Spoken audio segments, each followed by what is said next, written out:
В эфире новости, студия Анастасия Кобызева. Здравствуйте. Вот главные темы. ЦИК Якутии подводит итоги, везде ли состоялись выборы. 24 тонны сена уничтожил огонь в селе Балыктах. Каков ущерб? Более 100 семей переселят с территории крайнего севера Якутии. Кого именно коснутся изменения? –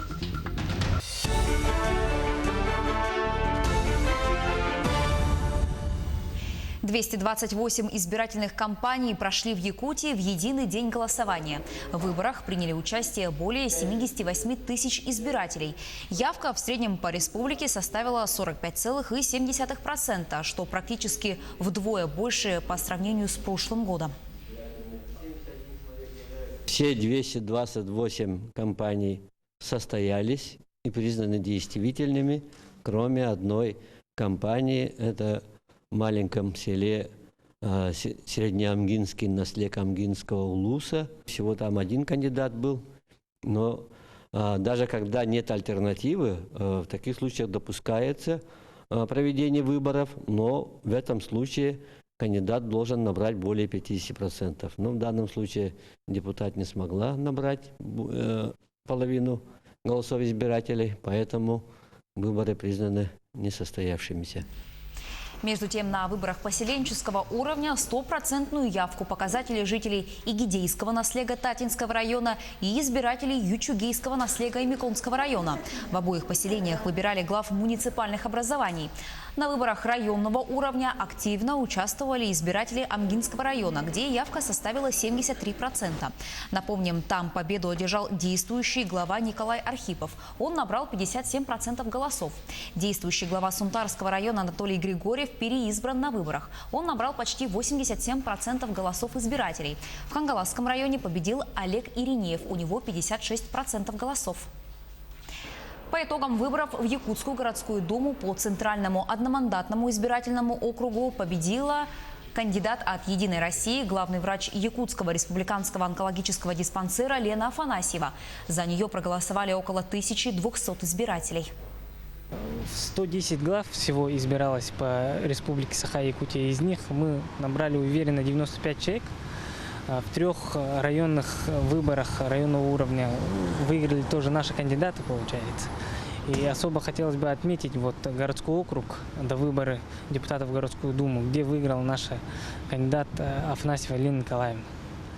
В целом выборы показывают то, что все равно доверие к партии со стороны населения есть. И это даже можно проследить по выборам депутатов по наслегам, получается. Мы в среднем получили 65% и проиграли только, большинство у нас только в 4 населенных пунктах. Это включая самовыдвиженцев и партийных. Прожиточный минимум для пенсионеров на 2021 год установлен в Якутии. Сегодня народные депутаты рассмотрели проект закона, который предлагает установить величину прожиточного минимума пенсионера для установления социальной доплаты к пенсии неработающим пенсионерам. По прогнозам, пенсии получат более 35 тысяч человек. Средний размер региональной доплаты к пенсии составит 4649 рублей. На выплату региональной социальной доплаты к пенсии предусмотрено 1 миллиард 925 миллионов рублей. Эта сумма составила у нас по республике Саха-Якутия в целом 14 652 рубля. По первой зоне она составила, первая зона это арктические улусы, составила 17 447 рублей. И по второй зоне это остальная группа районов улусов, 14 306 рублей. 8 лесных пожаров потушили в Якутии за минувшие сутки. По оперативным данным авиалесоохраны, в регионе действует 22 очага. За сутки возникли 2 пожара, 8 ликвидировали. На тушение привлекались 429 человек и 149 единиц техники. Существует вероятность задымления в 5 населенных пунктах на территории Усть-Алданского, Татинского и Чурапчинского районов.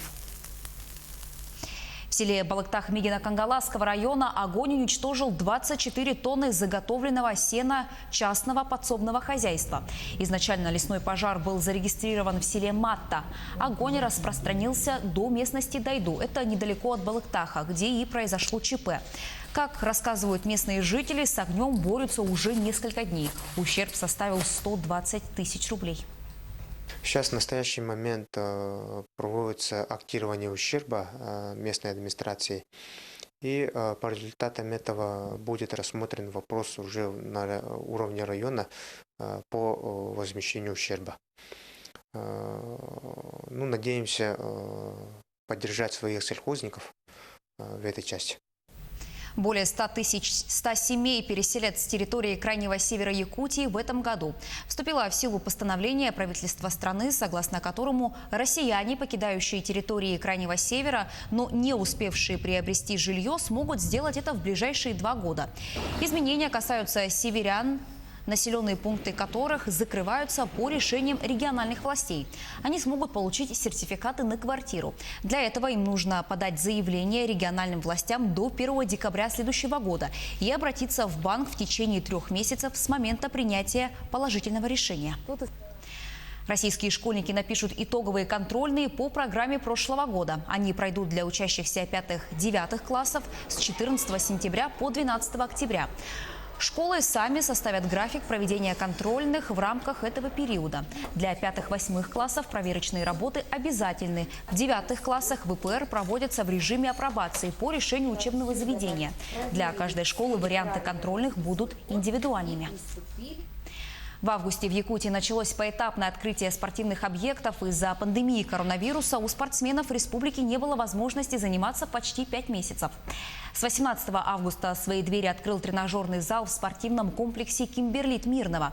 Какие меры предосторожности там действуют и что нового ждет спортсменов, расскажет Анна Винокурова. Сергей Саградян еще месяц назад тренировался у себя дома. Сегодня он наравне с остальными спортсменами рад открытию тренажерного зала.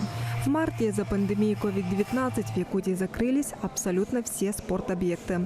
Работы стадионы и тренажерные залы возобновили лишь с 14 августа. Днем раньше глава Якутии Айсен Николаев подписал соответствующий указ. Все это время мы ходили на брусья, на турники, бегали, все равно занимались домашние тренировки, гантели. Посетители тренажерного зала в спорткомплексе «Кимберлит» рады вдвойне. Занятия возобновили. К тому же недавно здесь закончился ремонт. Обновили тренажеры и объединили 2 зала. Раньше здесь был зал тяжелой атлетики и кардиозона. Практически все новые здесь в зале. Приятно находиться здесь.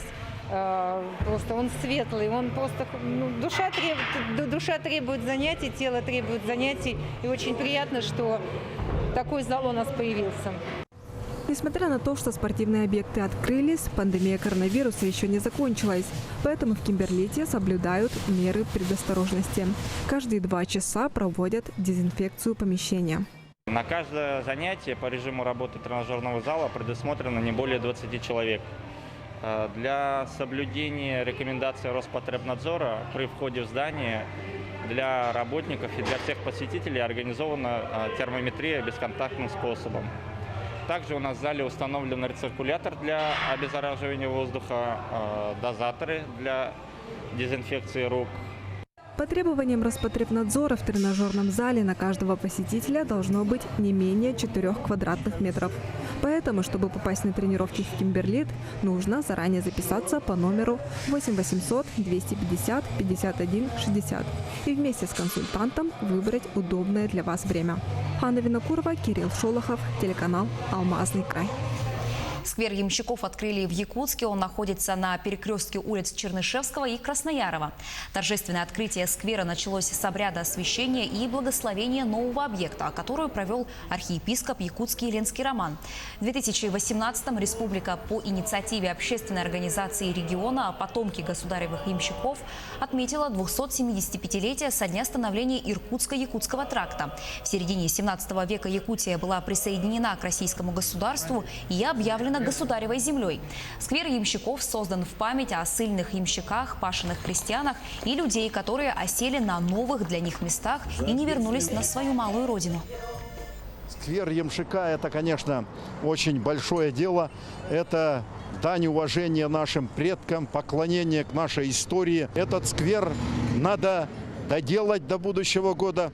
Тут вот должен стоять прекрасный памятник Ямшику, лошадь с повозкой, с кошовкой. И, конечно, и молодожены могли бы прийти за лошадь, за вожжи, сесть, значит, как в старину. Это для нашего молодого поколения, чтобы они не забывали свою историю, потому что город Якутск как никогда до 1954 года в зимнее время обслуживался гужевым транспортом. В России нет такого центра, который допоздна обслуживался этим транспортом. На Якутской ГРЭС-2 оборудовали ночную подсветку флагов. На месте установлены 3 прожектора мощностью 50 Вт каждый, а также гирлянда из 80 светодиодных лампочек. Подробности у Дмитрия Аргунова. Смотровая площадка на Якутской ГРЭС-2 является излюбленным местом отдыха горожан. Многие приезжают сюда, чтобы посмотреть на красивый панорамный вид на столицу республики. Особенно привлекательна эта точка в ночное время суток. Но мы-то с вами не для того, чтобы делать селфи, а для того, чтобы рассказать вот об этой технической конструкции, которая стоит за моей спиной. Дело в том, что накануне Дня города небольшая, по сути, электротехническая компания «Элеком», которую руководит Владимир Зыков, подарила любимому городу первую, по сути, ветрогенераторную установку мощностью 1,5 киловатта, которая используется для того, чтобы в ночное время подсвечивать вот эту вот группу флагов и Beltlight из 80 светодиодных ламп. Питание осуществляется через ветрогенератор мощностью, номинальной мощностью 1,5 киловатта, но роза ветров в Якутске такова, что данной мощности здесь достичь фактически не удастся, потому что достигается это при скорости ветра 12-15 метров в секунду. Необходимые для питания 500 Вт можно получить при скорости ветра в 5-6 метров в секунду, что нередко для Якутска. Так что через комбинированный контроллер, к которому, кстати, можно присоединить и солнечные панели, питание осуществляется на 3 прожектора мощностью 50 Вт каждая и Beltlight из 80 светодиодных ламп, каждая мощностью в 1 Вт. Я думаю, что эта замечательная традиция зарождается делать подарки накануне Дня города со стороны предпринимателей. И подарок, особенно этот, я думаю, понравится всем, без исключения горожанам. Наши корреспонденты продолжают следить за развитием событий. Оставайтесь с нами.